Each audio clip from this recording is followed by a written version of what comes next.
Welcome back to the Missions Dilemma, session number 2. In the last session, we talked about the need to understand the gospel from the receiver's point of view. Now let's talk about culture. It's critical in cross-cultural missions that we understand that cultures are radically different from each other, and ours isn't necessarily superior. How we see things is not the way other people see things. To do missions right, we have to learn to see things the way they see things, from their viewpoint. It's that do unto others principle. Now, let's consider one sensitive and a little bit touchy subject, modesty. Now, you remember that I grew up down in the jungles with the Waorani, whose traditions are a little bit different than yours. I was in a church speaking, and this couple came up to me and they said, "Steve, every year we have this really cool thing that we do here at the church. We have the Parade of Nations, and people carry all the flags of the countries that we support missionaries to." And they said, and those people that are carrying the flags wear a native costume from the place that, where the country whose flag they're carrying. And then they said, "Nobody has a costume from those people that you used to live with down in the jungles." And they said, "Do you think that you could get us a costume from their culture? The people would just love it if we were carrying the flag of Ecuador and wearing it." And I thought, you have no idea. So I said, "How about if I just make you one while I'm here?" And they said, "You would do that for us?" And I said, "I'd be happy to." And they said, "Now, what do you need? What materials?" And I said, "Well, if you could get me a ball of string, I think that would work really well." I said, "Now, I'm going to make you this on one condition. I want pictures." I didn't get pictures, so I'm not sure if they wore it, but I did make them a costume. This is a traditional Waorani outfit. That's why we don't call it a, what do the people call it, a loincloth? Because there's no cloth. Now, I do need to tell you that Waorani women, like all cultures, are real high fashion. So Waorani women can wear it around their knee or around their waist. And now you understand why the Waorani wear those big earplugs and feather headdresses. It's to attract attention away from their costume. Actually, it's very easy to fit, to keep clean, and it dries extremely quickly. So if any of you would like a Waorani costume, see me afterwards. Every culture has a sense of modesty. When you think of somebody wearing nothing but this and going to church, it's hard to imagine, isn't it? But you know what? When I took North Americans down to the jungles, a bunch of the girls wanted to go swimming. So I said, "Sure, that's great." So they went in and got on their swimsuits, and when they came out, the Waorani women came to me and they said, "Is that all they're going to wear?" And I said, "That's how the foreigners do it." And then the young lady said to me, "Hey, would the Waorani women go swimming with us?" And I said, "Sure, I'll ask them." So I said, "Inyanani, apani gokimi? Are you going to go swimming with the girls?" And they said, "Oh yeah," and they all whipped off their blouses and took off their skirts, and they were ready to go. And then the North American girls said, "Whoa, is that all they're going to wear?" And you know what? I asked the Waorani later, I said, "Why was what they were wearing not good?" And they said, "Because they don't know how to be duranibai. They don't know how to be like the ancient ones, undressed and still be modest." So everybody has a sense of modesty. One culture says that you should wear a burqa, and another one says this is fine. But everybody has a sense of modesty. We need to respect that. Christianity is not a cultural accessory. It's a culture all of its own. The first will be last. The greatest is the servant of all. To die is gain. We think that we're a Christian culture, but some God followers in other parts of the world see us very differently. Let's listen to some of Pastor Oscar's comments about our North American culture. And I want to ask you, are we ready to see ourselves the way that other people see us? That's not an easy process, but I think it's an important first step. And then the third thing, Steve, is that sometimes when you come from a dominant culture, And American culture is strong. It's gone around the world. Their music, their ideas, their books dominate almost every culture they come across. When you come from a dominant culture, you may not realize that other parts of the world and other cultures have answers to some of the need and some of the things that we see.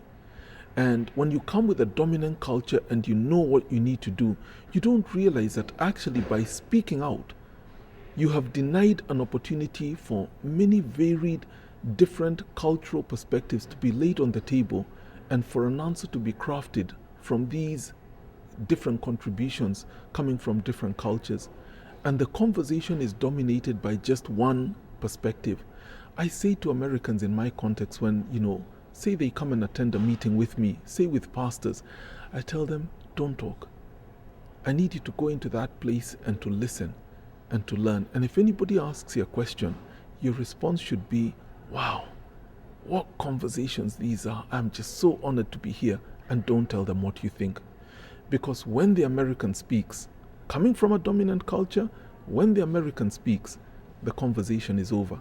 Nobody else can contribute. Because the most powerful person in the room has given their opinion. Who would dare to challenge that? And so you never get to hear what the other opinions are. Allow this conversation to begin and end 2 or 3 times over before at the 4th meeting you share your ideas. Then you have all these contributions and you can, craft an answer out of the mosaic of perspectives. If you haven't been immersed in multiple cultures, it must be almost impossible for you to understand what Oscar's talking about. I had an experience with the Waodani that illustrated this to me. After we moved back down to live with the Waodani in 1995, I asked the Waodani who the elders were, or the Neanani, because I told them the Neanani were the ones who were supposed to tell me what I was supposed to do. But they didn't know who the Neanani were. They didn't know who the elders were. Remember, people from outside had been coming down and doing what the elders were supposed to do. So there was a decision that the elders had to make, and they had chosen some elders. So they came up to my house, and they all sat down in one side of this little platform that we called our house, and I made a big point of going to the far side of that room, and I started looking outside so they would know that I wasn't listening and I wasn't part of the conversation. But while they were talking, making this decision, I saw our pet wild pig walk by outside. Now we were up on a high platform, so I was looking down, and I saw that the pig had white feathers in his mouth, so I knew he had been chasing our chickens again. He kept trying to eat the chickens, but the Waodani kept breaking out his teeth. Well, I just thought, oh, you stupid pig.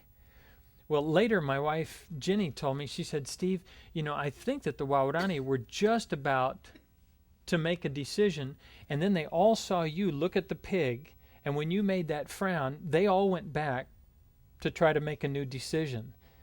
And I began to realize that even when I was intentionally trying to stay out of their affairs, I was still influencing them. Oscar suggests that we learn to listen before we speak. I can tell you this, I'm convinced that if we can't learn to listen, it won't be long before many people that we want to partner with in missions won't be willing to let us be part of their discussions. As an example of that, John Gattu in 1971, he was the General Secretary of the Presbyterian Church in East Africa, issued what is now a famous call for a moratorium on foreign missions and foreign funds. His aim was to give African church leaders time and space to decide what their own priorities were. And it says, as a result of the moratorium, the Presbyterian churches of East Africa began to build their own buildings, to pay their own pastors, and to do their own outreach. But another African leader, a man by the name of Mapanya, he took a contrary opinion. He said, the objective here is not to make churches in other places independent, it's to make us interdependent. And I would say that I agree with that latter view. The objective when we go, just like when we raise children, isn't that they become totally independent from us. It's that we both contribute to the others. It's that we become interdependent. strong feelings about missionaries still persist, even though we rarely hear about it. I had met some missionaries in southern India when I grew up, and I knew of their work. And frankly, at that point in my life, I hated them. Why? Back then, that was my life before Christ, and I viewed them as simply puppets of the Western Church coming in and destroying the social fabric of India. I have no positive experiences of missionaries coming onto the reservation at all. So they've been negative. It's as a child, we went to church. We went to this little church and on the reservation, and they were just, to me, they were very mean. They were like, all they talked about was wanting money. You give your pennies and your dimes, or you're going to go to hell. They just weren't very friendly. They were just seemed to be very controlling. And we got to sit real still. When it's time to sing, everybody stands up. You sing the song. You open the hymnal, sing the song. No talking. So it was very controlling and very, very unhappy feeling. And so. Do you still know missionaries on the reservation? Yes, I do. Are they different? Have things changed? No. Just talking about my specific reservation, there are missionaries at that same church who, I call it hiding out. They come and they hide out and they build up their little church, and with mostly children and maybe one or two older people, and send out newsletters that they're bringing all sorts of people to Christ, and they're witnessing and doing all these great things. And so, and they're not doing it. And they put fences around their churches and lock the gates, and they only open it on Sunday morning and Wednesday night. I heard about Jesus from missionary in Izmir, in Turkey. So they shared about Jesus, what he did for us. If the North American Church said, Gilhan, you tell us one thing that we could change in missions so that we could be more effective, what would you say? Just bring Jesus. Don't bring your culture in our country, because we need to know Jesus. We don't need other culture, because some people do. So we don't like to change our culture. So don't bring your culture. I know this is painful for you, because it's painful for me to watch person after person telling us what's wrong with the way we do missions. When we go into a community with our Western viewpoint and our North American cultural bias, we're confusing culture and the gospel. I think that that's a deadly error. I want to remind you now, I'm not anti-missionary. Quite the opposite, in fact. My mom and dad were missionaries. My stepdad was a missionary. My Aunt Rachel and Uncle Phil were missionaries, and even my sister and brother-in-law have been missionaries for years. Many of my heroes of the faith were missionaries, and many still are. But I'm just asking you to continue to keep an open mind and listen. If you've read The Great Omission, this is the church we were talking about that people came in and built, and as you can see, it's nicely built on cement posts and things, but the Waodani couldn't match it. They didn't know what that soft stuff was that got hard, this stuff, and they didn't have chainsaws to make boards, and they didn't have money to buy chicken wire or tin. So as the building began to age and started to fall down, I was talking with another missionary saying, why don't you let the people here build the schoolhouses and things? They said, they don't know how. And I said, well, but they could learn. And then he said, well, they don't even maintain the church that was built for them. But I asked the Waodani, and he said, well, the foreigners built it, and the foreigners gave the money for it, and the foreigners brought the tin. And they said, what if they get upset? It became obvious that they didn't consider that they had permission to take care of it because it wasn't theirs. The people that went down there and built that church for the Waodani were absolutely well-intentioned. I have no doubt about that. But the end result of what they did for the Waorani was that they taught the Waorani that the kind of God's houses that they could build were not acceptable. As far as I know, after they built that church in Tonyampare, for 17 years, the Waorani never built another God's house. You know what the worst thing was? That pretty soon, instead of kids going to school in the God's house, the people were worshiping in the schoolhouse built by the oil companies. A whole generation of young people in the Waorani culture grew up thinking, education is more important than following God's trail. Domination of one people by another is one of the devil's cleverest tricks. Is it possible that constructing a church building for others is a form of domination? There is a huge ramification for doing missions wrong. Let me give you an example. In the Old Testament, in Ezekiel 34, the prophet has an admonition that God gave him to give to the shepherds of Israel. This is what it says. I'm reading from Ezekiel 34, verse 2 first, and then I'm going to jump down to 4. It says, "Woe, shepherds of Israel, who have been feeding themselves. Shouldn't shepherds feed the flock?" And then later it goes on, it says, "The sick you haven't strengthened, the disease you haven't healed," and it goes on and on. Then it finishes with this. It says, "But with force and with severity you have dominated them."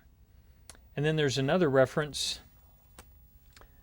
Paul made to the Corinthian church. Now you remember that Paul went and shared the gospel in Corinth. He was the father of that little church, and he had apparently told them that he was going to come back and visit them, but then he didn't, and the people apparently were complaining to him.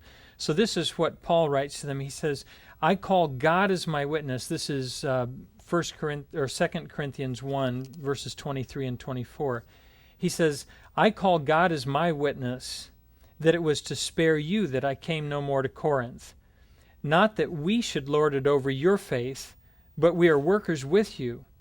It's the purpose here is that your faith becomes strong and steady. So there he's specifically referring, hey, Corinthians, the reason I didn't come back to visit you wasn't for my benefit, it was for your benefit. I'm not supposed to lord it over your faith. My objective is that your faith becomes strong and steady. And then finally, there's one more reference to this same concept in 1 Peter 5, where it's giving the qualifications of eldership in the church. It says, "Shepherd the flock of God amongst you, not under compulsion, but voluntarily, according to the will of God, and not for sordid gain, but with eagerness." And then look at verse 3 in chapter 5. It says, "Nor yet as lording it over those who are allotted to your care." Lording it over, this dominating other people in the church, is a disqualification of eldership. I want you to hear again from Florence, a missionary from Kenya to other countries in Africa. But I need to ask you a favor. Florence speaks so gently and she's so mild-mannered that if you're not careful, you're going to miss these deep points. So listen carefully to what Florence has to say to us. I'm thinking of a missionary going to a remote area, aiming at planting a church in an enriched community, and going and beginning to build relationships with the people, and eventually coming up with land and putting up a church, and then inviting the people to come and worship, to come and be part of that, designing curriculums that he can begin to teach them with, maybe inviting other people from his team to come and begin to do activities within the community, be they education or healthcare, such things of development that can be done there. And them meeting as a team and deciding what needs to be done in that community. And that's very typical of mission agencies. You know, a team comes, they find out where the work is going to be done, meet as a team from outside and decide on what priorities and take assignments and begin to do work. And going back to the people who are receiving such a service or seeing them coming and doing that and working through the logistics, eventually putting up a church and beginning activities, the person who is receiving that would be thinking they have all the money that is needed to do this. And they have the ideas and they know what is best to be done. So they begin to feel this is really their show, the missionaries' show. It's got nothing to do with us. It's them who are putting it for us. So if they put up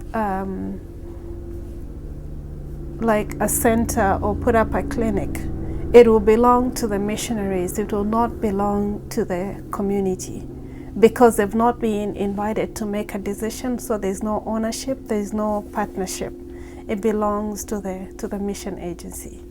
That in itself sends a message that we've come to do what you need. We are not inviting you to tell us what is needed. We've come with a knowledge of what you already need, and we are here to address that need. And it puts them on a level that, we have to look up to them then, because they already know our need, and they're the ones doing for us this project. So we have to look up to them. And then that creates the dependency in that if something is wrong, it's the missionary who will know what needs to be done. We cannot think through that. We cannot take that initiative. It's a missionary who will do it. So all we need to do is sit back and wait for the missionary to do it. So right there, it begins to kill initiative that would be taken by the people to solve problems. If the missionary is not there, they will wait to come and report when he comes, because that has been taken away from them. The message has been communicated. They cannot do it. They cannot address their need. It has to be addressed for them. And then it goes on to tell them that they cannot handle their problems. They need somebody else to help them. And it just begins for them to feel then we are not that valuable. It begins to reduce their dignity. It begins to put them at a level where that is taken away from them. What would be the opposite? The opposite would be coming to them, inviting them into the team to be part of that team, so that decisions are being made maybe jointly, or even leaning on the nationals to be the one to guide those decisions. It could be passing on the knowledge and allowing them to make the decision. Then from the beginning they feel this is something that belongs to us. That ownership is weaved in. And as they begin to make those decisions, it may be still the resources will come from the missionary, but as they begin to make those decisions, they begin to feel we are part of this. This is ours. We are addressing our needs, and the knowledge is being passed. The capacity is being built. There's a dignity that is being lifted, that these are people made in the image of God, and they're beginning to value themselves in that aspect. And as the work flourishes, as they're invited to make decisions about development, they also begin to take ownership about their spiritual developments, and it's all woven together in a holistic way. Florence talks about the old missionary model that didn't work very well. She identified 5 characteristics here of the old missionary model. Remember, she's a missionary herself from Kenya to other countries. First, she says, the old missionary model creates dependency. 2, it kills initiative. It reduces dignity. It discourages ownership. And she says, in the old missionary model, the giver decides what the receiver needs. But I've also heard Florence suggest that in the old missionary model, there are 3 more characteristics. First, we came with authority, not love. We fostered a boss-servant relationship. And finally, when the missionaries left, everything left with them. We don't want to do missions that way, do we? But Florence also proposes a new missionary model whose characteristics are, and she named 3, let the nationals make the decisions. 2, give nationals ownership in the projects, and 3, encourage dignity. And then I've also heard her talk about 5 other characteristics of this new, what she calls, transformational missions model. These are the other ones that I've heard her talk about. She says, train them and train them to train others. Empower them. Delegate the work to them. And that includes economic empowerment. That's an extremely important one. And then she finally said, and we need to learn to allow them to fail. Florence also says that we need to give our lives, not just our service. We need to seek to glorify God and not ourselves. Now, I'd like to hear from you. Tell me what you're thinking at this point. I was just really mortified by what Pastor Oscar said in Africa, that we just don't listen. We always have to interject our opinion. And, that just made me stop and think, about, how we act as Americans when we go over there. I grew up as a child in the church looking forward to when the missionaries came and made presentations and showed the pictures. And I've always admired them and looked up to them. And to hear it from the other side, it was very disturbing. That's not the way that I had looked at missions, but I see that I've romanticized it. I've seen it from my own culture. And to see it from Oscar's or Florence's or the little girl that grew up on the Indian reservation, that just makes me very sad to think of the chances that we missed to show them Christ. A primary motivation in developing this series and speaking out is that if we don't change how we do missions, I think that we're soon going to be locked out of doing missions. There are already many parts of the world where we can't go. And I believe that there's a direct correlation between God's blessing and our effectiveness in telling His children everywhere that He loves them and that He wants to be reconciled to them. In the next session of the Missions Dilemma, we're going to think family. What does Francesco Maggio mean when he says, okay, but no more mama, mama, mama, mama? The program Missions Dilemma is part of a series. Get all 7 programs by ordering the DVD series from iTech. www.itechusa.org and click on Store. Also recommended the companion workbook and the book The Great Omission. itechusa.org